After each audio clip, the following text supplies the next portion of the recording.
अच्छा सर, ये पौधे तो ज़्यादा बड़े नहीं हैं, लेकिन चूंकि इनकी कभी प्रूनिंग नहीं की तो इनके अंदर बहुत सारी गैर ज़रूरी शाखें हैं जिनको इस वक्त काटना ज़रूरी है। तो कुछ ज़मीन के साथ लगी हुई हैं, कुछ आपस में उलझी हुई हैं, उसकी वजह से कुछ सोख बनना शुरू हो गई है। फिर पौधे के अंदर रोशनी नहीं होती, उसका इंतज़ाम करना भी ज़रूरी है। तो ये जो 3-4 किस्म की शाखें हैं ना, ये हम इनको काटेंगे। एक तो ये शाख इस टहने के ऊपर पड़ी हुई है, इसकी कोई जगह नहीं बनती, इसको हमें काटना है। ये हमने काट दी। ये जो 3-4 फुट की हाइट तक ये जो बारीक बारीक शाखें हैं, यह बारीक इसलिए है कि ये इनको अब प्रॉपर रोशनी नहीं मिलती और इनकी जगह नहीं बन रही, तो इसलिए ये कभी भी मोटी नहीं होंगी। तो ये देखें, ये सारी ये बटूर वाली शाख है, ये भी हमने काट दी। ये क्योंकि ज़मीन से ऊँची है, इसको अभी ज़रूरत नहीं है। तो ये देखें, ये शाख निकली इधर से है और ये इधर को मुड़ गई है, ये भी एक गैर ज़रूरी शाख है। तो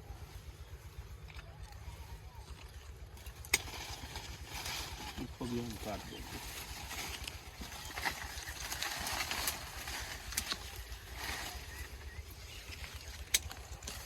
अच्छा, अब इस शाख को देखें कि इसकी भी जगह नहीं है और ये भी बटूर है, ये भी सारा ये बटूर है सारा।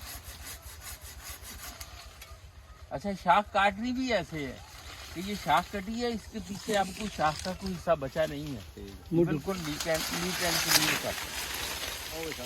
इसी तरह ये भी गैर जरूरी इसी तरफ जा रही है, इसी तरह वो भी है एक, ये भी गैर जरूरी शाख है।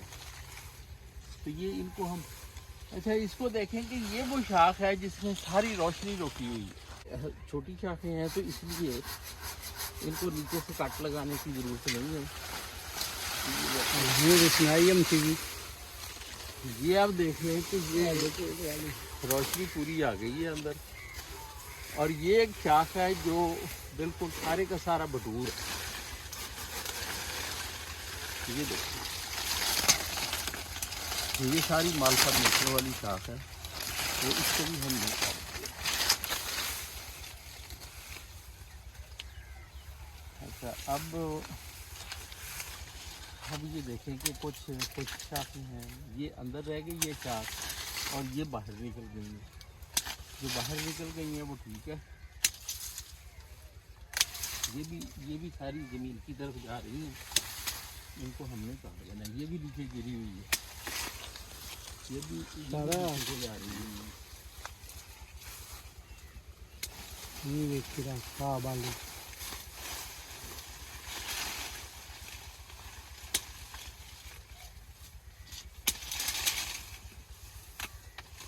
देखना आम बने हैं, रोशनाई आई है कि वाकई रोशनाई गाय नहीं बंद है।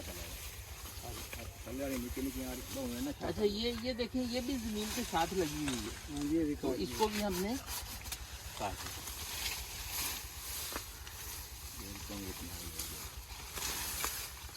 कोई और शाख हम देख लें जिसके ऊपर बटूर हो, जैसे ये है, इसको भी काटना है।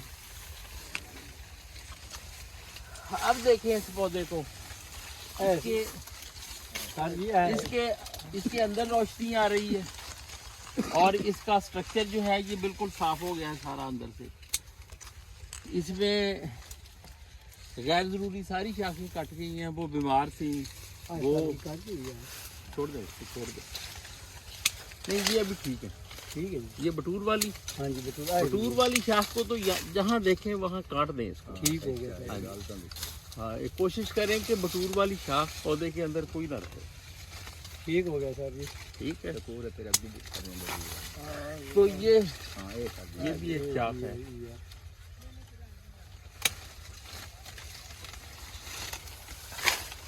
अच्छा, ये आप देख लें कि पौधे के अंदर भी रोशनी आ रही है, पौधा खुल गया है सारा, पूरा पौधा रोशन हो गया है।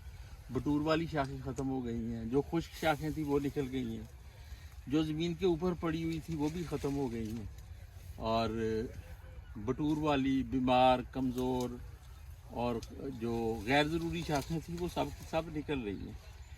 अच्छा, अब ये एक अहम है कि जब भी कोई शाख काटनी है तो ये जगह अब खुश्क हो जाएगी। जब खुश्क होगी तो फिर ये लकड़ी खुश्क होने के बाद जब यहाँ से निकलेगी यहाँ सुराख कर देगी।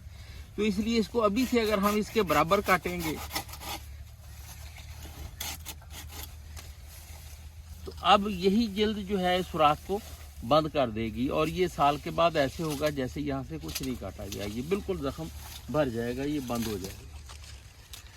तो यूँ अब इस पौधे की जो प्रूनिंग है वो मुकम्मल हो गई है। इसका ये नीचे देखें कि ये ना पार्कोपाइन से ने इसको जगह जगह से डैमेज किया हुआ है। तो इसको नीचे से सर बांध दें, कोई 1-2 फुट यहाँ तक बांध दें, तो ये इसके बाद इसका जो खतरा है वो भी टल जाएगा। अच्छा, ये देखें आप, अगर ये हम पौधे का जो तना है इसको 1-1.5 फुट तक इसके ऊपर सरकंडा बांध दें, ये देख लें 2 जगह से बांधा हुआ है और इसको साल हो गया है, ये कहीं से किसी पौधे का ये ख़राब नहीं हुआ। ये बारिशों से या पानी से ये बिल्कुल ख़राब नहीं होता, इसको दीमक भी बहुत कम लगती है। तो ये बड़ा ही एक महफूज और मौसर तरीका है।